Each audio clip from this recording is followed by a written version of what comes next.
hommes en gris. Ça fait 2 semaines que nous sommes rentrés de l'hôpital et toujours ces hommes en gris qui nous suivent. Déjà dans la maternité, je les avais remarqués. Ils en veulent à qui? À moi? À ma femme? À notre enfant? J'ai pourtant appelé la police, mais avant même que la patrouille passe, ils disparaissent, puis réapparaissent à leur départ. J'ai tout essayé, de leur courir après, de leur tirer dessus, de les poursuivre en voiture. Mais dès que je sors de chez moi pour aller à leur rencontre, ils ne sont plus là. Je n'ai rien dit à ma femme pour ne pas l'affoler, surtout que je les vois tout le temps, que ce soit le jour ou la nuit.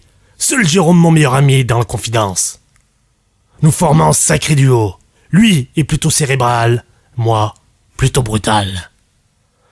Déjà tout petit, il était passionné par les jeux de stratégie, les énigmes, les maths et les sciences. Moi, par contre, j'étais un bagarreur, passionné par les arts martiaux. Je pratiquais tous les sports où il fallait se foutre sur la gueule. Autant dire que je ne faisais pas dans la dentelle. Pour revenir à notre histoire, j'ai mis Jérôme au courant de mon inquiétude. Rien n'est confirmé, mais je pense que c'est à mon enfant qu'ils en veulent. Sinon, je pense que je les aurais remarqués avant. Depuis quelques jours, mon meilleur ami est planqué près de chez moi pour suivre les faits et gestes de ces hommes en gris. Jusqu'à présent, la manière forte a été un échec.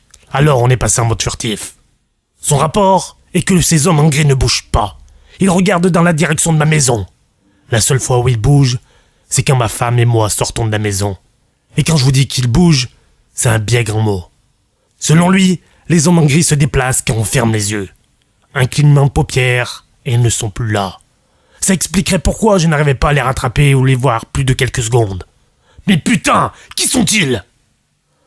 Ma femme se doute de quelque chose, j'en suis sûr. Hier encore, elle voulait me parler d'un truc, mais elle avait peur que je la prenne pour une folle. Pour l'instant, je vais rien lui dire, surtout si ce n'est pas de ça dont elle veut me parler. J'essaye de la questionner pour en savoir un peu plus. Mais à ce que j'ai compris, ça n'a rien à voir avec les hommes en gris, mais plutôt notre enfant. Tracassé, je pars acheter et installer des caméras dans la maison. Je veux savoir ce qu'il se passe. Je demande à Jérôme s'il peut, en plus de surveiller les hommes en gris, surveiller mon gamin. Il accepte sans rechigner. La filature, l'espionnage, c'est son domaine. Ce soir-là, Jérôme m'appelle, complètement affolé. « Ouais, qu'est-ce qu'il y a? Tu sais au moins quelle heure il est ?» « Oui, mais il faut que tu viennes, dépêche-toi, tu ne vas pas en croire tes yeux. » Je raccroche, je m'habille vite fait et cours pour le rejoindre. J'espère qu'il ne m'a pas réveillé pour rien. « Bon, montre-moi ce qu'il y a de si important. » Regarde, généralement on a du mal à voir les hommes en gris, mais là, on les voit très bien, et qu'on avance de 13 minutes, ils se mettent à convulser.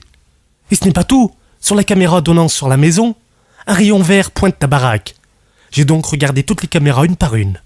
Et ce que j'ai vu est incroyable. Mec, tu avais raison, c'est bien à ton gamin qu'ils en ont. Ce faisceau vert arrive directement dans sa piole. Tu penses qu'ils vont attaquer cette nuit? Si c'est ça, je suis prêt. Toutes mes années à me battre vont me servir à quelque chose. Calme-toi.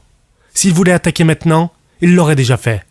Je pense plutôt qu'il indiquait la position de ton gamin. Mais pourquoi? C'est ça dont je voulais te parler. Une fois le faisceau disparu, j'ai essayé de comprendre pourquoi à ce moment-là et pas un autre. Et pourquoi ton fils? Alors j'ai reculé la vidéo, et là, ton mioche a des pouvoirs de télékinésie. Ton gamin sait faire bouger les objets par la pensée. Tu veux dire qu'il a des pouvoirs comme les super-héros? Oui, si on veut. Regarde, son doudou est tombé. Et là, il revient dans ses bras. J'en croyais pas mes yeux, c'était irréel. Je comprends mieux pourquoi ma femme avait peur que je la prenne pour une folle. Je retourne chez moi réveiller ma femme. Je lui confirme qu'elle n'est pas folle. Je lui parle des hommes en gris, puis je lui montre la vidéo. Elle est aussi surprise que moi.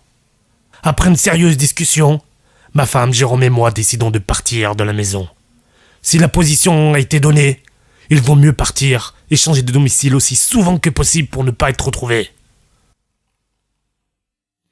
Ça fait maintenant 15 ans que nous sommes partis, et le pouvoir de notre fils a grandi. Des fois, nous arrivons à entrevoir les hommes en gris, ou c'est tout simplement un vieux souvenir. Notre train de vie a changé.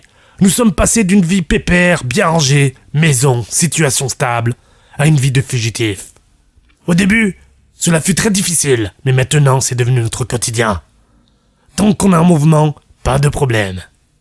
Jérôme a investi dans du matériel haut de gamme, Niveau espionnage et pour tout ce qui est de devenir invisible ou même anonyme, il est devenu un crack. Moi, j'ai formé ma famille et notre cher ami aux arts martiaux. Une chose est sûre, c'est que chaque jour les hommes en gris gagnent du terrain. Nous ne savons pas combien de temps il leur faudra avant de nous retrouver. Mais contrairement à il y a 15 ans, cette fois-ci, nous sommes prêts!